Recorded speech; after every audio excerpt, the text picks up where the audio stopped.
Hi, everybody. It's Scott Hamilton. I'm a Pareto Systems certified coach and consultant. You can find me on the web at innovision.com. And today, I want to talk about niche marketing. Before we get into it, I just want to ask you a question. Is your foundation solid? Is your business ready for niche marketing? At Pareto Systems, we'd ask you to look at three different things: your wealth management, deliverables, and practice, your practice management, and your relationship management. If all those things are together, then I'd say it's time to get started with niche marketing. If they're not, give us a call. We can help identify the gaps and then help develop a program so you can fill those gaps so that you can go out and deliver your services to the niche in a stellar way. Today I'm going to assume that your foundation is solid and you're ready to go. And so let's talk about why niches. Why do we want to do niche marketing? First of all, it's easy to focus your efforts. If you know where your market is, you can go after it. You can help that market. You can identify it. You can work in it. You can also have increased effectiveness on your marketing budget. A lot of advisors spend money on dinners and other things, and they just don't know what's working, what's not working. Are client events working? Are any of our clients bringing people to the events? It can be a complete waste of money. But when you know what your target market is, the effectiveness of your marketing budget spend goes way up. You'll also see more operational efficiencies, right? When you have experience and your team has experience and you're dealing with the same sort of issues over and over and over again, everybody gets better. And you'll all build expertise. You'll have a deeper understanding of what the problems and needs are for your target market. You'll be able to provide more nuanced solutions for them, things that people who are just skimming across the surface would never be able to do.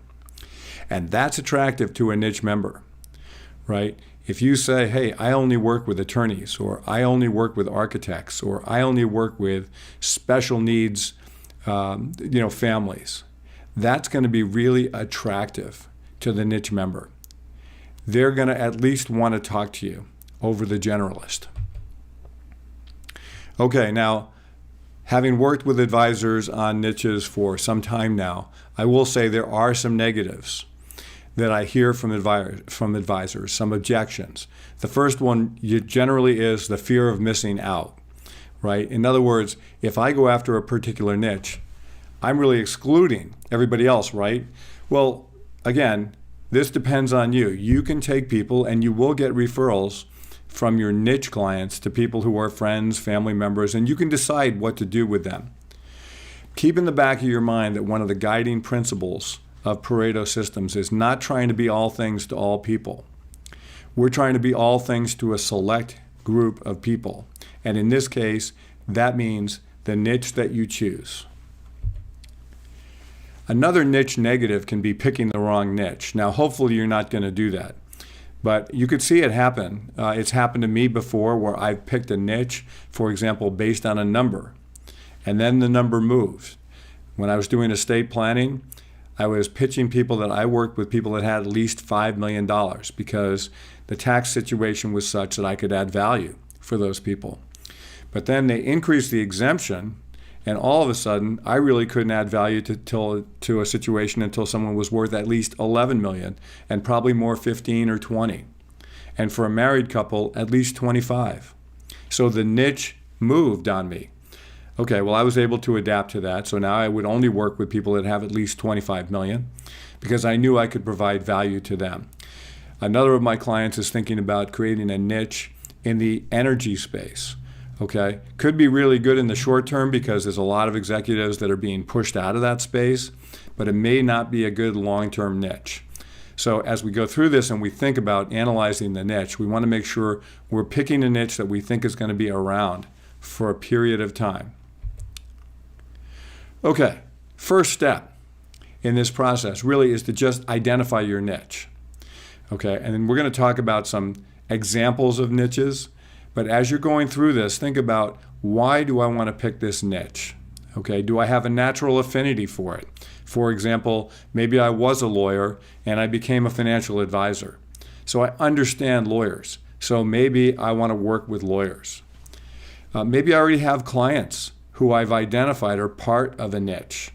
So maybe I'm working with a few doctors, or maybe I'm working with a few special needs families, and I love working with them, and so I want to continue to do more of that kind of work.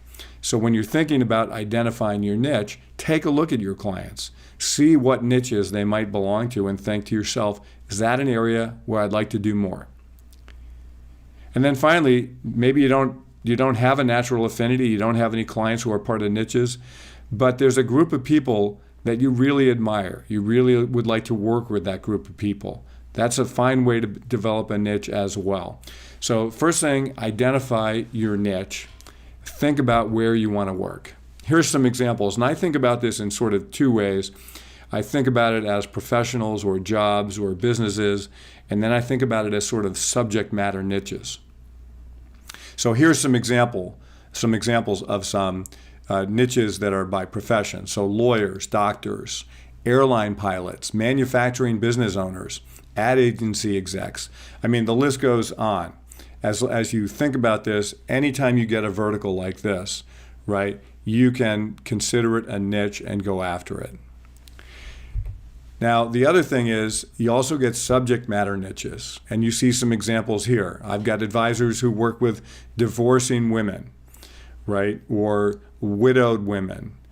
A lot of times it's the women because a lot of the men have advisors, and after the divorce, often they'll keep the advisor. But usually their spouses don't have advisors, they don't have connections, and so they're a niche. Special needs families, another niche. High net worth people, so for example, that's my niche. Anybody over 25 million. I've got another advisor who just works with 401k plans, and he's very successful. Okay, so those are what I would consider to be subject matter niches, and it's again, it comes back to what is it that you'd like to do? Who do you want to work with? Who do you have fun working with? Who keeps it interesting for you? That's the kind of niche you want to pick. Once you have the niche in mind, then we need to do some research, right? We need to look into it and see what are the needs, what are the issues, what are the problems that the people in my niche might have. Are those the kind of things I'm good at solving? Are those the kinds of things I'm capable of solving or I could learn to solve, right? That's the first thing. Second thing is, what's the size of the market? Is it a big enough group? If it's too small, we may not have success. So we want to make sure there's enough people in that group so that we can generate enough business to be successful. Okay, next thing, does the niche audience conform to your ideal client? So maybe your ideal client is somebody who has at least $1 million to invest with you. And then once we look, we find out, well, the niche audience really doesn't ever save or invest $1 million, so they're not really our ideal client. Okay, that would be a disqualifier for me in terms of the niche. Another thing we're looking for, are there association groups out there? So are there places that lobby for this particular niche? Are there places that write articles or provide information about this particular niche? Are there places where the niche members get together? We definitely want that. So again, if our particular niche that we choose doesn't have any kind of an affinity group or association group, maybe that's not our best choice. Most niches do have some kind of an affinity group or association group though, so that's usually not the problem. The next thing I want to look for is, are there publications to write for? So this is relatively easy. If you type in, top 100 blogs on Google for whatever niche you're looking at, almost everything will come up. And you can start to look in those blogs. We're going to talk about that a little bit more. See what kind of articles are being written and see what some of the problems are also. But just the fact that there are publications that you could write for, that you could submit articles for, is really what's important here. And then finally, do you know any people in this niche? So if you know some people in this niche, we can call them up, we can talk to them, we can do some research with those people. Okay, so that's the next step, really. Identify the people that you know, call them up, invite them for coffee, invite them for lunch. Learn as much as you can about their problems and their issues. Ask them questions. Write everything down. Start to collate this information. And before you let them go, find out who else they know that's in that niche and ask for a referral. And then go do the same thing with those people, right? We're still in the market research portion of this. We're not trying to sell anybody anything. We're just trying to get advice. What does this person think about us going into this niche? Do they think there's room? Who's the competition? Who else is in this niche doing the same thing that we're doing, right? What kind of problems do they have? What kind of issues are they facing? What keeps them up at night? So again, we're just looking for advice. We're not trying to pitch anybody on anything at this point. I'm not saying those people won't become clients, but right now, again, what we're after is information. Next thing we want to do is analyze the competition. Let's do a really honest appraisal of our strengths and our weaknesses and compare that to anybody who might be in the same space that we're thinking about. Right? We want to make sure that we're close to as good, if not better, than our competition. What are they doing better? What can we learn from them? What can we do better? And then finally, is there room for another player? Okay, so the group may be big, but it might not be so big that there's room for somebody else. I remember going into a niche or trying to go into a niche once about 10 years ago, and I got in there and I find out there's direct competition who's already been there for 2 or 3 years before me. They've already got all the things done that I would do in a niche, and it just didn't make sense to go head to head. So I just backed off, found another niche, went after it. Okay. Once we've done the research, so once we know what the problems are, now we need to quantify. What do we offer that this niche needs and wants? What services do we have that satisfies or that helps solve the problems that they have? And we can even do some more tailoring here. So what I've seen in niches is that there's generally 3 groups of people. There's the rising niche member, there's the accumulating niche member, and there's the retiring niche member. They all have different needs. Think about where you are in your career. Think about where you would match up best in these little sub-niches even. So if you're a young advisor, maybe you want the rising niche member, right? Somebody your age group, somebody that you can grow your whole career with. You get the idea. Think about that in terms of the other 2 categories as well. Okay, once we have all this done, so in other words, we've decided niche marketing is for us. We want to do it. We've identified a niche. We've done the analysis. We feel like we're a good fit for that niche, and we're kind of ready to go. What's next? Now we want to build a marketing program. The good news is the marketing programs for niches have been around for a long time. Okay, we've got a couple of small new tweaks, but generally speaking, what you're going to see is niche marketing involves writing. It involves speaking. The new one is video. It involves joining associations and networking with other niche resources. So that's it. We're going to talk about those in a little bit of detail. First of all, writing. Okay, I mentioned this before. You can search the top 100 blogs for your niche. Just go into Google and search it. And what you're going to find is there's probably 10, 15, 20 influential blogs that people in your niche are reading. Okay, so we want to write for those. If we can't write directly for those, if we can't submit articles, maybe we can be interviewed by the people who are writing those blogs. Anything we produce, we want to use in multiple different ways. So if we write a blog post for somebody, we also want to use it on LinkedIn.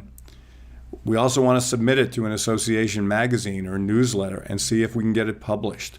Maybe you won't get something published the very first time you submit. We have to keep submitting. Find out what kind of articles are they looking for, right? Okay, same thing with professional journals. These may be outside the association, but nonetheless, we need to find out what journals are out there and figure out how can we submit articles that are read by the people we're trying to serve. And then finally, we can't ignore email. Email is still one of the most powerful ways of reaching people. Even though readership is way down, it's still one of the most effective ways of targeting an audience. So we want to make sure we're building an email list as we go, make sure we have calls to action on our website, make sure that people are adding to our email list, and there's different strategies for doing that, so that we're building the list so that we can actually deliver content that's relevant to them right to their inbox. Okay, speaking. Speaking makes you an expert. I'm speaking right now. Normally I'd be speaking in front of you, person to person, but because of the circumstances, we're doing everything virtual, but that's fine. I'm still speaking. There's an inference that I'm an expert. Now, in truth, I've been studying niche marketing for a long time, and I probably do have some expertise in it, but speaking gives you a platform. People think you're an expert if you're speaking. Now, I don't know if the statistics are still true that people would rather be dead than public speaking. I don't know if that's true or not, but I don't care. What you want to do is you want to develop some kind of a speech that you can deliver, whether it's to industry events or intra-company events, executive retreats, industry podcasts, your own podcast. Okay, all of these are opportunities, and there's more opportunities too, for you to speak so that you start to develop the persona of an expert, right? And that's what you want. People are attracted to experts. They may not understand them, but they're attracted. People want to talk to the speaker, and they want to do business with the speaker. This is something that's critically important if you're going to do niche marketing. Okay, video. This is somewhat new, right? Probably over the last 10 years. YouTube taken off, right? Facebook video, all these different outlets, LinkedIn video, all these different places where you can be seen. And really, video is just another dimension for speaking, right? So you're just doing it yourself. You're creating videos. I have one client who creates videos almost one a week and sends them out, and they do it on LinkedIn plus their own email list. And they continue to grow the email list. They continue to grow their LinkedIn contacts, and those posts actually generate inquiries and prospects and clients. So the more we can do of that, the better. Again, it's perceived expertise. Okay, notice up here, again, what we're doing is we're taking the same video and we're using it in multiple different places. Email, YouTube, website. Share it to other people that are in your resource network. Okay, so if you're a financial advisor and you know that there's an attorney or an insurance person perhaps who's also serving your network, right? Look for opportunities to share that with their group. And then at the very top of this list, of course, is TV. TV is just another content distributor. Okay, it's not necessarily easy to get on TV, but if you have a good message and you're presentable, you can get on TV, especially local TV. And again, if you're doing things like financial planning for people going through divorce or financial planning for special needs families, TV can be a really, really good outlet for you. Maybe not so much if you're industry specific, but if you're marketing to a subset of the general public, TV can be great. Okay, join associations. The key here is to join and add value, right? Be perceived as somebody who really cares about the membership by adding value. I learned this lesson a long time ago, and it's relatively easy to do. If you care about what you're doing, it's relatively easy. If you don't like what you're doing, it's going to be problematic. But if you care, just get and stay involved. Okay, another thing you can do is look for strategic partners. I just referenced this a minute ago. Identify other people who are already effectively serving the niche. So maybe you're a financial advisor, and maybe you're marketing to lawyers. And you know somebody who's selling disability insurance to lawyers like it's nobody's business. Team up with them, build a relationship with them. If you have a podcast, interview them, and then distribute that interview to your network and to their network. You get incredible multiplication going on here, great leverage, fantastic. And then, of course, they're looking to refer you in just like you're looking to refer them in. Okay, so you just increase your reach when you do this. Okay, wrapping up, lots of things to think about here, but this is basically a formula that's proven if you want to generate more business. 1, identify your niche. 2, research it. Make sure it's the right niche for you. 3, get your marketing hat on and start doing the very simple things consistently that people do to really, really make a difference in the niche. That's going to lead to success. If I can help you with anything, let me know. My number's here on the screen. You can find me at innovision.com. And of course, you can always find me through Pareto Systems. And if you need any help there, please reach out. They have a proven system that's helped financial advisors. I know I help deliver it all the time, and it works. All right, thanks very much, everybody. Enjoy.